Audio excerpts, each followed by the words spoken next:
In-extend ba ng employer ang probationary period mo?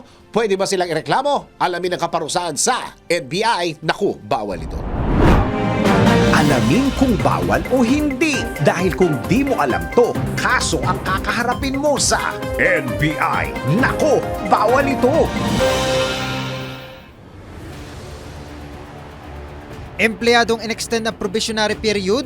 Nako, bawal ito. Talagang mahirap maghanap ng trabaho sa panahon ngayon. Kaya naman kapag mayroong opportunity, grab agad. Bilang isang newly hired employee, kinakailangang dumaan sa pagiging isang probi o sa probationary period. Proseso ito para i-assess ang performance ng isang empleyado. Pero paano kung after 6 months, sa halip na irregular ka ng employer mo, in-extend ang probationary period mo? Nako, alam nyo bang labag sa batas yan? Malinaw na nakasaad sa Article 296 ng Labor Code of the Philippines na pinapayagan ng probation upang ma-assess ang isang newly hired na empleyado. Ngunit limitado lamang dapat sa 6 na buwan ang itatagal nito. Ibig sabihin, kapag lumagpas na sa 6 na buwan at patuloy pa rin nagtatrabaho ang empleyado sa kumpanya, automatic na siya ay considered bilang isang regular employee. Sa oras na siya ay ganap ng regular, nararapat lang na magkaroon siya ng karapatan at benepisyo ng isang regular employee. Kung ikaw ay umapila sa iyong employer at kanila itong kinontra, ayon sa Department of Labor and Employment, maaaring dumulog sa pinakamalapit na DOLE Regional Office sa inyong lugar para ikaw ay matulungan. Paalala sa mga kumpanya,